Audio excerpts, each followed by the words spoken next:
Okay, so what we're going to be doing today is a deeper review of the last 5 commandments, plus the end of the Parsha. Because doing 5 commandments in 5 minutes isn't the ideal way to do it. Okay. So the idea is as follows. The second 5 commandments parallel the first 5.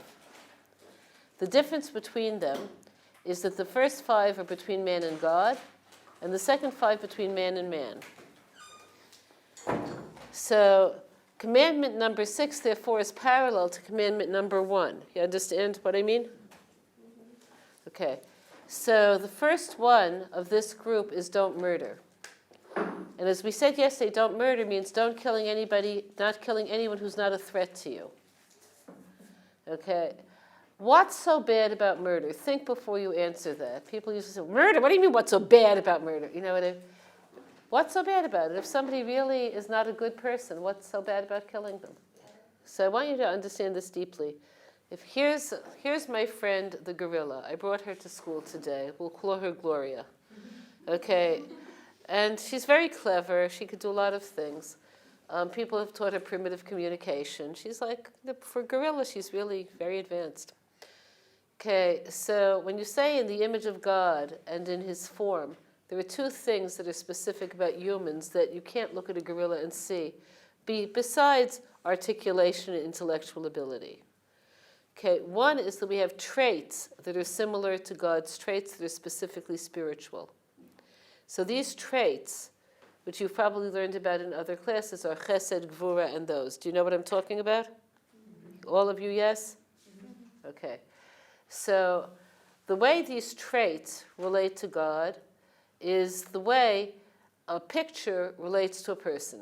So suppose I took out a picture of somebody who everybody recognizes. Who would everybody recognize? Trump, okay. So I say, hey, who's this? And what do you say? Trump. I say, no, it's not. It's a piece of paper. Okay. So the fact is that we're only paper. We have traits that resemble that of God, but we're not eternal. We're not brilliant. But we have traits that give us similarity. So Gloria is never going to do something out of pure altruism, but all humans enjoy doing chesed. Gloria will never set a challenge up for herself. She'll respond to things that have to be done, but she's not going to set one up for herself. All humans like to achieve. The whole concept of truth is irrelevant to Gloria. Okay? Trying to live beyond this moment is irrelevant to her. Gratitude is irrelevant to her. Okay, love that has to do with things other than physicality is foreign to her. You could mate any male gorilla with any female, right? Taking charge of her own fate is foreign to her. So all of those traits are not foreign to us, and this is what we mean when we say the divine image. But there's something else. In addition to that, we have intellectual traits that give us similarity to God, that as bright as a gorilla may be, don't have. So those traits are chachma, bina, and dat. Chachma means the power to ask the question, what? What does it mean? Bina is understanding it. And dat is drawing a moral conclusion. So that kind of thinking is foreign to a gorilla. You could see this? So all humans have these capacities. Did I say that they actualize these capacities? Did I say that? No. Do all humans actualize these capacities? What do you think? Absolutely not. Do any humans actualize all of these capacities consistently? No. Okay, so the reason why everybody sees something wrong with murder is because of the potentials inherent to people. Which is, as you said, a person could repent, they could do tshuva, but even if they didn't, they had potentials. So mourning for a human being is always mourning for lost potential. So therefore, if a person degrades themselves enough to being a threat, you should murder them, kill them, because you haven't necessarily reached that low. Okay, clear? So now we have, again, our theoretical 99-year-old person who's not a good person, who's not going to have further children, okay? Who's not going to do tshuva, okay? Why are we not allowed to murder him? Exactly, because there's something divine about that person's life. There's something that's beyond anything physical about that person's life. So killing any person is removing some aspect of the potential of seeing God's presence in the world. Okay, clear? So that because of that, in Jewish law, there's no difference between this 99-year-old person who's not a good person and a 20-year-old who's a marvelous person. Okay, clear? So these laws against murder would apply to every possible human being who isn't a threat. Okay, clear? Okay, so taking this idea just one step further, most people see the fact that in China today, as we're sitting here and talking, okay, because of their burgeoning population, you know the joke, right? Odds are you're Chinese. Why? Because 1 in every 5 people are Chinese, and there are 15 people here, so whatever. So, okay, because of their burgeoning population, they give financial incentives to have just 1 child per couple. So the incentives are two-edged swords. They give you rewards for having only 1 or none, but they also give you some pretty draconian punishments if you have 2 or more. So that means you lose many employment possibilities, you lose social security rights. There are a lot of, it's very heavy. It's a very heavy society. So what's the result of this? What do you think the result of this is? Killing. What? People kill their daughters. People kill their daughters. Okay, clear? They want to have children. They want to have children. They want a child, but they want a male because that's the culture. So if they have a girl, it's not uncommon to kill her. Okay, clear? Are they not worried, like, oh, we can't reproduce? Well, now they're starting to get a little worried because these laws are not new. So there are whole villages in which there are no women. So they're realizing, well, there's a problem. So now they would like somebody else to have a daughter. Okay, clear? Okay, the shidduch in reverse. Okay, clear. Okay, now if they would all convert, look how the shidduch crisis would be resolved. Okay, whatever. But in any case, so the reason I'm telling you this, we all find this appalling, the idea of abandoning a baby girl? Yeah. Okay, so I want you to think about it. Why do you find it so appalling? A. And now apply that to a handicapped child and see where that puts you. Would you say it's the same or different? Abandoning one? Yeah. Same. We would see it the same? Yeah, 100%. Okay, good. So let's move it just one step further. How about a severely handicapped child? Would it still be the same? Same. No. Okay. Okay. Now move it to a severely handicapped adult. Would it be the same? Same. So realize in America, where euthanasia is legal in some states and probably will become legal across the board, really what the government is doing is legalizing people who it's inconvenient to have around because it's a hassle to take care of them. Okay, clear? You're talking about euthanasia, you can kill. They're usually elderly, severely handicapped people. I thought it was just if you're in a vegetative state. So a vegetative state is like, again, let's go back. Okay, go back. Suppose after being exposed to, let's say, the cold and the wind, the baby went into a coma and now is in a vegetative state. Would you feel it okay to bop her over the head and kill her? No, Why not? because it's a human life. Okay, And it's a child. okay. So a woman came in to have an abortion, okay? It's legal in Chicago to have an abortion up to a specific month. I don't remember now if it was the 3rd or 4th, okay? She lied, and the doctors must have known she lied. There must have been some money exchanged, in my opinion. I don't know this is a fact. But she was more than 6 months pregnant, and she claimed to be 3 or 4 months pregnant. So the way they do an abortion is that they give the woman a saline solution, and that causes the uterine to contract and to expel the baby, okay? So that's what they did, and the baby lived.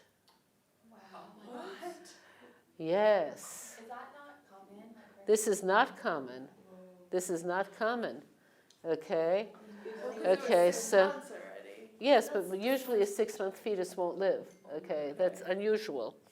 But it happened, okay? So the hospital, of course, took care of the infant, right? The woman sued the hospital because she came in for an abortion. She didn't come in for a birth. That's what she signed on to. She didn't sign on for a birth. She signed on for an abortion. And she won. Okay, so what's the legal implication of this? The legal are any of you into law? Okay. The legal implication is that now, if somebody signs on for an abortion and the baby lives for some reason, the hospital is liable if they take care of the baby.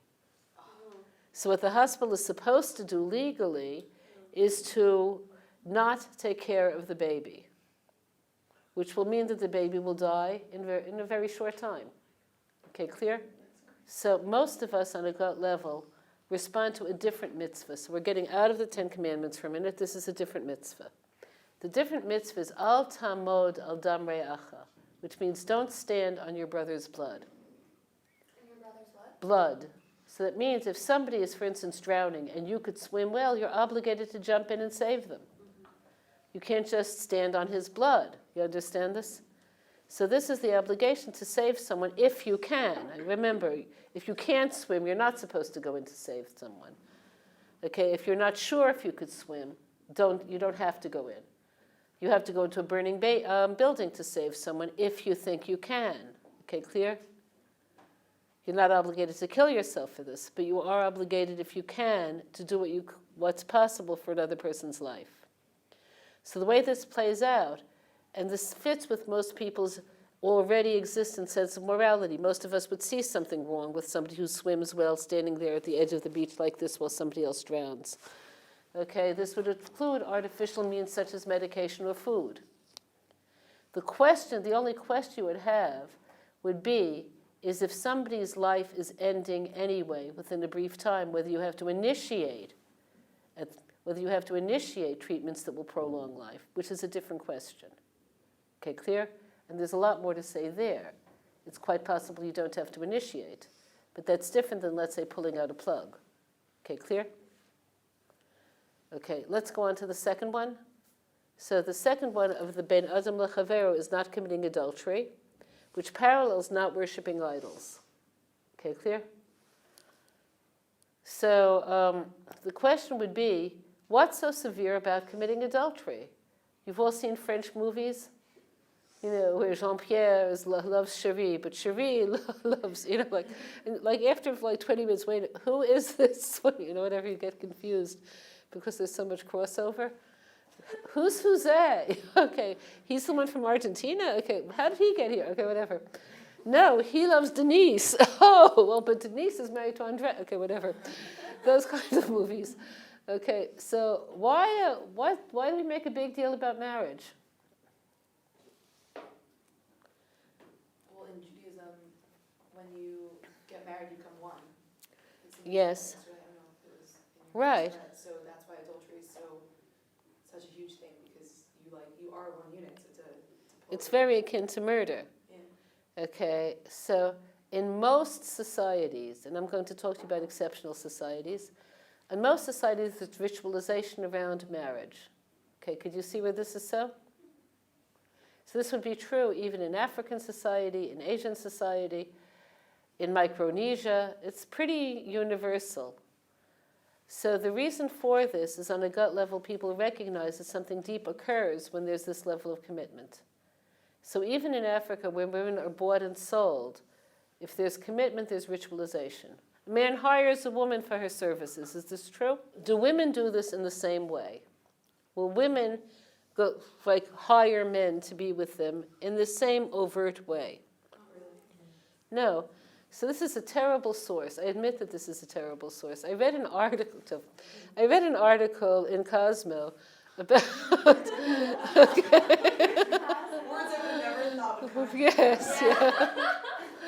Okay, about gigolos. And the way it works is if a man wants to go in the business of seducing women and getting their money, which is usually what it's about, okay, so he has to act like he likes the woman. So they'll go to places like Florida and hang around restaurants, and then this attractive man will sit next to a woman and he'll say hi, and maybe he'll even pay for her meal or her drink, and then get to know her. And then after a while, first subtly and then less subtly, let her know that unfortunately he needs money and he can't really continue this relationship without money. And then she begins to support him. Okay, clear? But there has to be at least a pretense of relationship. Could you see where this is so? Okay, so the most vulgar, like the most vulgar possibilities, like they cleaned up Times Square, but it used to be that there were women out there, 50 minutes, $50, okay, whatever. So that was, so women never go for that. So the reason is men and women are different. So men don't go for devoted relationships to the degree that women do. Could you see where this is so? So therefore, a man isn't as damaged, even if he's married to one woman, if he has a fling with another woman. But a woman is damaged. A man who seduces a married woman has damaged her irreparably because she wants a devoted relationship. Okay, clear? So on a gut level, we understand this. This is why if people didn't understand that the emotional side of relationships is so deep, rape wouldn't be a serious crime. Could you see where this is so? Like if a rapist was caught and he was brought to court, and he would say to the judge, look, I gave her a bad 15 minutes, so I'm willing to take a bad 15 minutes. That wouldn't fly because there's so much emotion tied into it. Okay, clear? Okay, so that's adultery. So you're saying because it goes against the woman's natural stance. Right, it's like an insult to her natural stance in every possible way. But it's saying then you can act into your animalistic nature. No, what I'm saying is the damage a woman would do to a man by having an affair with him, even if he's married, is less damage. Okay, clear? So we said last time all of the forbidden relationships are damaging in this sense. So what are the forbidden relationships? So besides adultery, what other relationships are forbidden? Go from the more severe to the less severe. Incest. Okay, so what's so severe about incest? Assuming there's consent, what's so severe about incest? If the woman becomes pregnant, there could be weird mutations, but let's say she doesn't. It's kind of like the rape thing, like the emotional. The emotional damage is like irreparable because the way a person relates to a parent is different than the way they relate to a lover. Okay, you have to trust that a parent is there for you for your sake, that it's not a mutual deal. Okay, clear? A brother can't be a spouse. It's just like it's emotionally insulting. This is clear? So an interesting thing is the two statistics, well, one is a statistic and the other was a movement. Two things happened simultaneously. They were tracking people with severe psychological disorders, including multiple personality disorder. A very high proportion of people with severe psychological disorders that are not hereditary have suffered incestual relationships. Did you know that? If a person is messed up by their brother or father, it's very frequent for them to have really severe psychological disorder. So the reason why is irrationally, the woman will blame herself. It's irrational, but this is what will happen. And the self-hatred that comes and the lack of self-esteem that comes is often irreparably damaging. Okay, clear? Okay, now simultaneously, this came out in the late 70s. Simultaneously, this was like the peak of, the peak of the sexual revolution in America. There were bumper stickers that said, "Sex before 8 or else it's too late." Meaning, there was a book which was a bestseller called The Last Taboo, about how wonderful incest would be. What? Okay, clear? So this didn't last too long because it's so repulsive to people on a gut level. But if you have a society that doesn't believe in spiritual values, it's very hard to sell that incest is a bad idea. Okay, clear? Okay, on to what other relations are forbidden? Not incest, not adultery. What else? As yet, and this could change at any moment, as yet, nobody found a gene, okay, or a splice of a gene that would determine that somebody definitely will be homosexual. So it's not proven as of this minute that there's a physical genetic base to it. Okay, clear? But I'm going to work on the premise that there is. Okay? So even though this is not proven, I'm going to act as though it's proven because in the society in which we live, People present it as a proven fact, even though it's not. Okay, clear? Okay, so there's no genetic basis, as far as we know, for homosexual behaviors, but there are a lot of other things that we do know the genetic realities will bring about certain conditions. So, for instance, schizophrenia is almost definitely genetic. Did you know that? You could identify a potential schizophrenia. What else besides schizophrenia?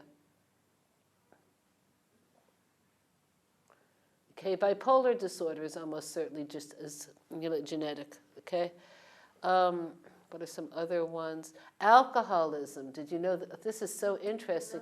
You have two alcoholic parents. Yeah, even if the children are taken from them at birth, they have an 80%. That's a huge percent higher likelihood of becoming alcoholic in their future because of the way their body processes alcohol than somebody else.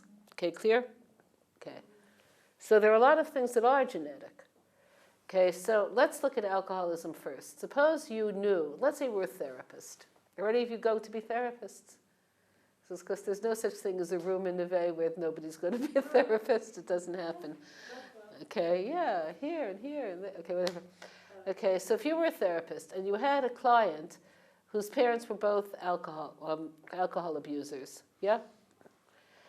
And I'm going to give you two things you could say. One is, listen, Howard, don't drink, because even though other people could drink, you can't. For you, this opens the door to repeating your parents' lives. You'll end up unemployable. You'll end up unable to sustain a relationship. Don't drink, okay? Don't drink at bars. Don't drink at parties. Don't drink, because that's a door you're going to find harder to close than other people, okay?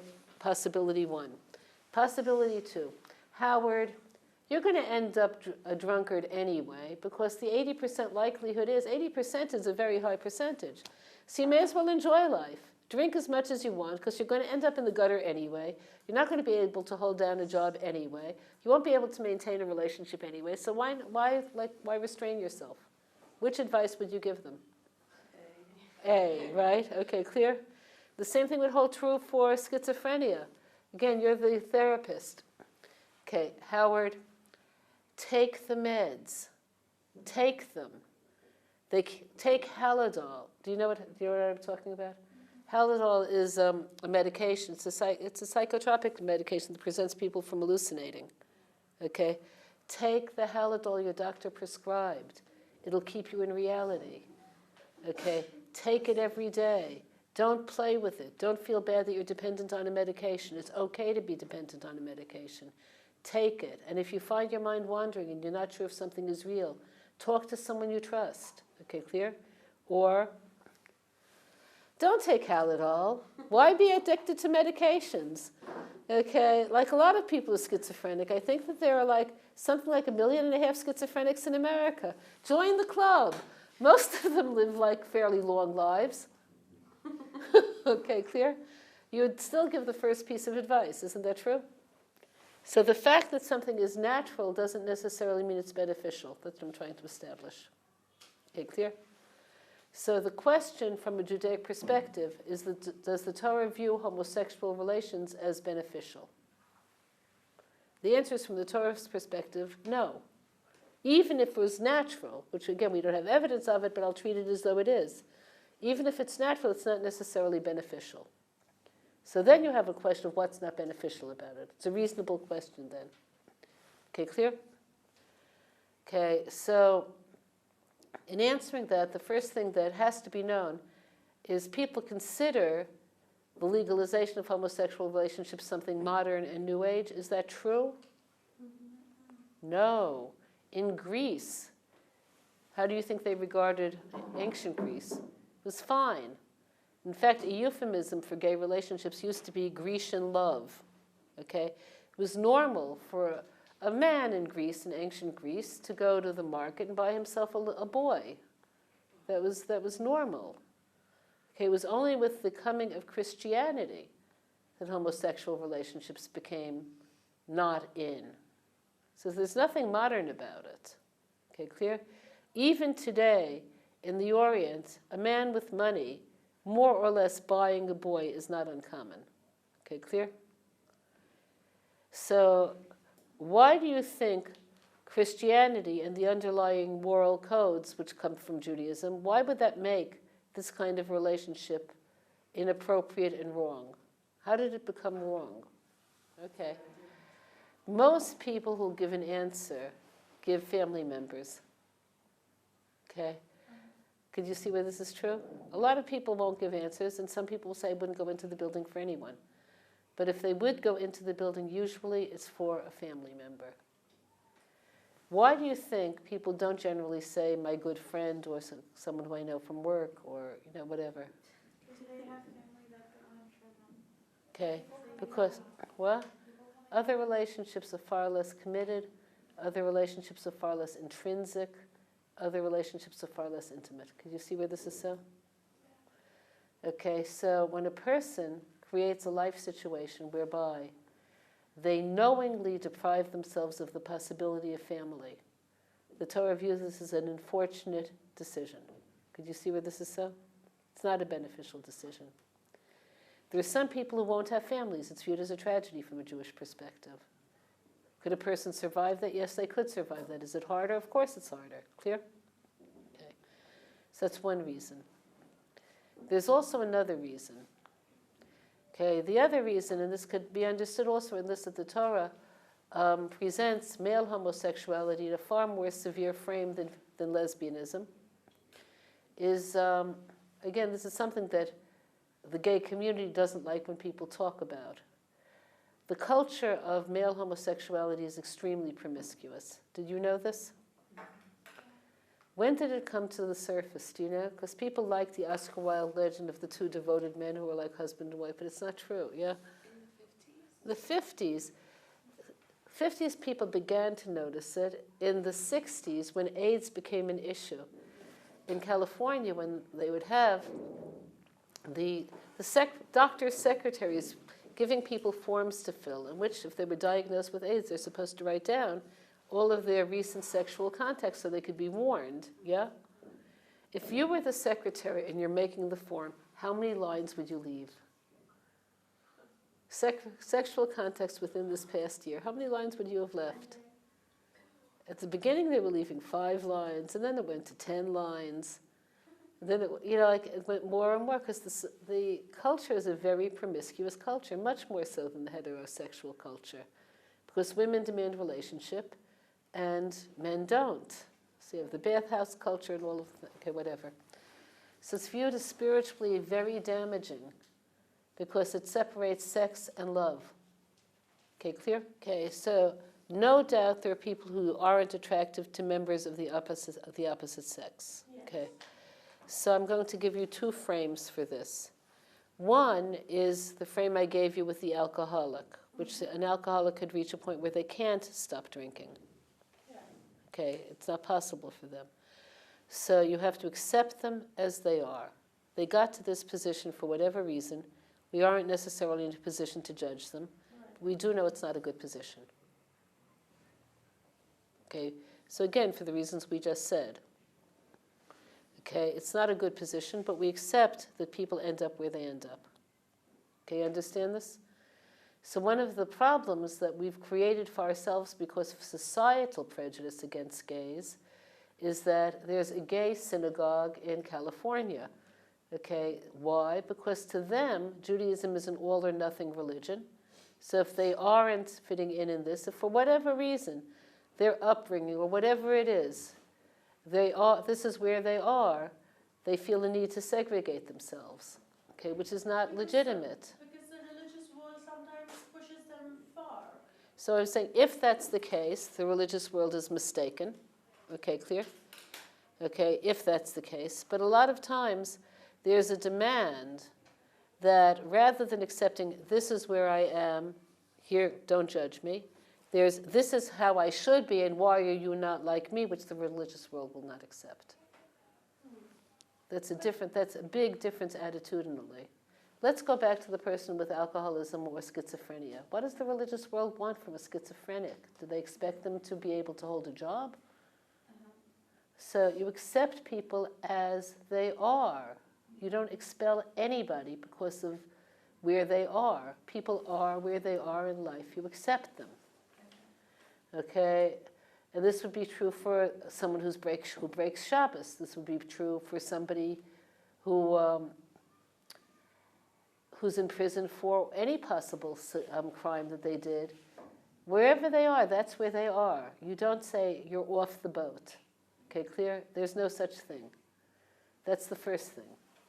The second thing is that sometimes, because of the present social reality, people deprive themselves. Again, we said it's not beneficial to be cut off from the possibility of family. People assume their situations are permanent and immutable without having explored whether there are other possibilities. So there was a movie once called Like a Driven Leaf, which I don't know if any of you saw it. It was a documentary about people who are gay in the frum community. So I'm very, what? Like a Driven Leaf. Okay. So I'm very naive in some ways, which I flatter myself of not being, but I am. So the director of the movie, whose name is Simcha, which should have told me something, but no, it didn't. Okay, I asked whether I would speak in the documentary as a voice from the traditional community. So he came to my house, and you know how sometimes the cliches are true? Like, not always, but sometimes, like, there's a reason people don't say, like, blacks are great at business, but Jews have rhythm. There's a reason for this, okay? So this guy was like a cliche gay person, but I didn't get it. His name is Simcha, he talks like this, I just don't get it. And finally, when I understood what the movie is, so I said, well, how many voices are you going to have from people who are gay, sought therapy, and now we're no longer gay? So he said, none. So I said, it's a dishonest movie, I'm not going to be in it. So if you see this movie, okay, one of the main leads is a woman who, they show her in the movie making challah with her woman lover, and they're very happy, they're sort of all over each other. So she came to Neve, okay, and we were willing to accept her as she is, because that's what we believe, you accept people as is. When she was here, she started therapy. She now is married, lives in Efrat, has 3 children, and is willing to speak to anybody who believes themselves to be not a candidate to therapy, to help them explore whether they are or not. Okay, clear? So in the gay community, as I saw in this movie, they mock therapy. They make therapy sound like something back from the dark ages.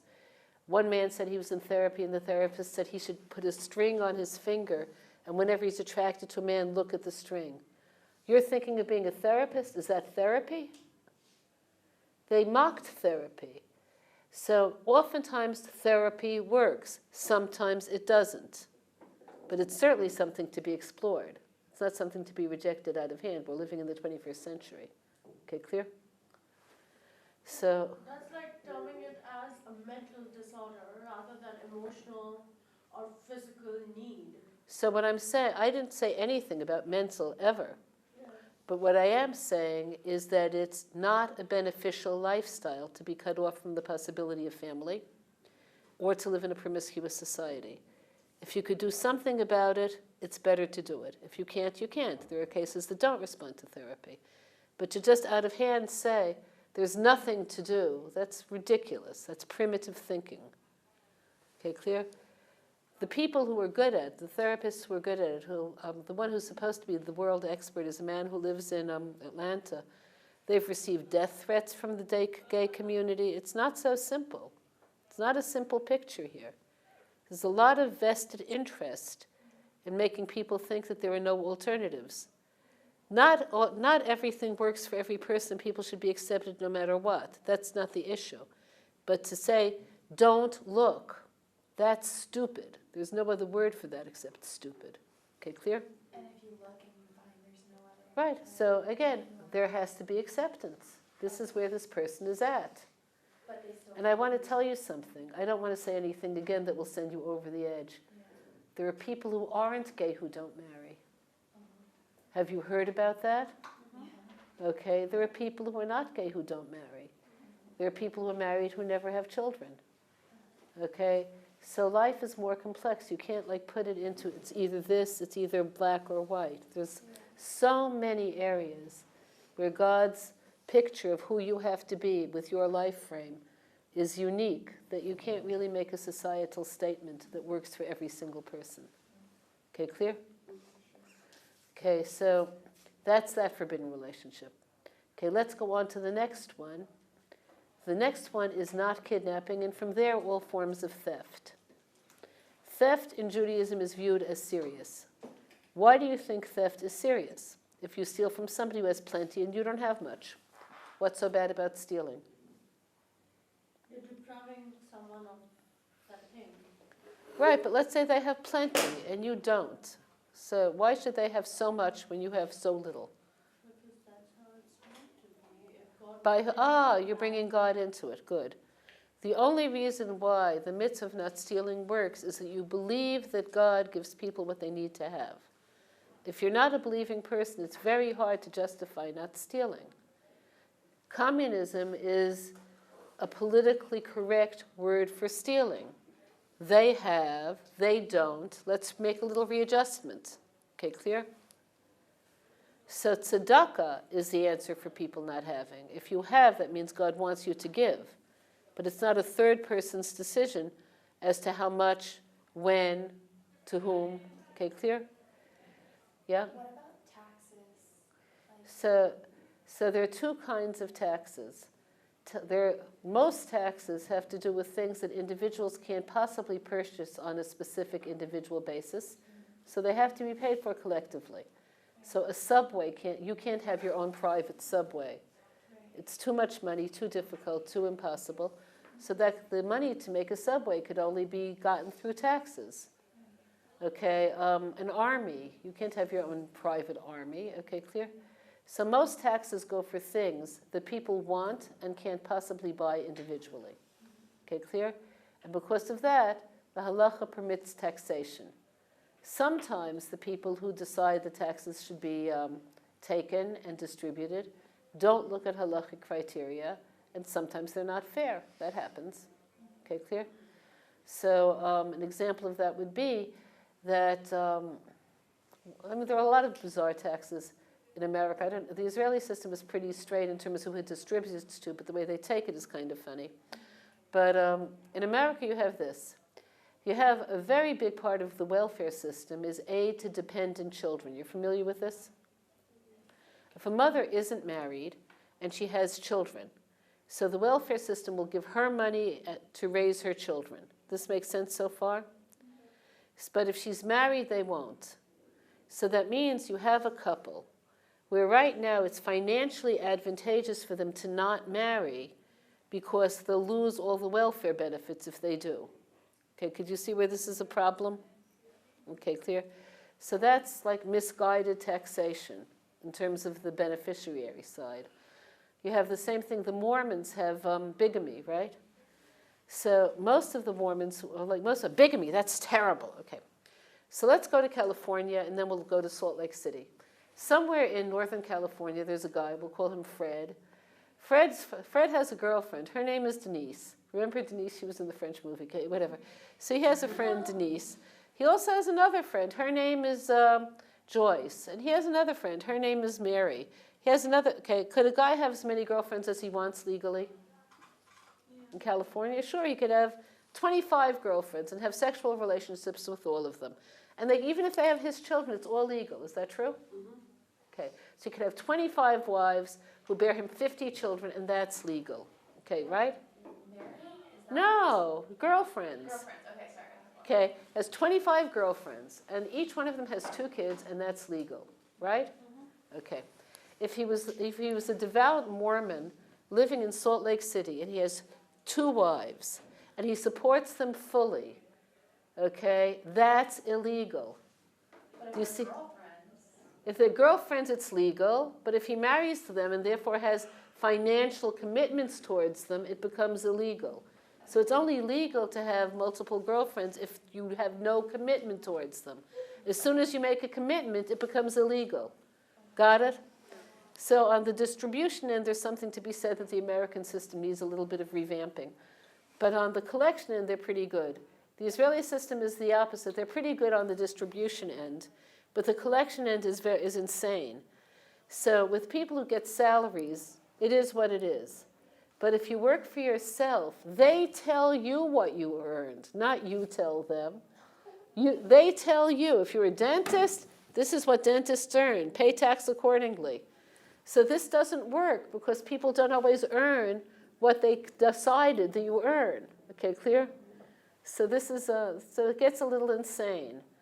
Okay, so that leads to people concealing what they actually do, because once they admit to being, like, say, even a taxi driver, you admit that you drive a taxi, you'll be charged as though you drive a taxi 24/7. So it's better that they think you're a hired driver and get somebody else. Like, there's a lot of this. So very few people are very straight on the giving end in Israel, but the receiving end is pretty decent. Okay, clear? Okay, we got pretty far. Okay, Zehu.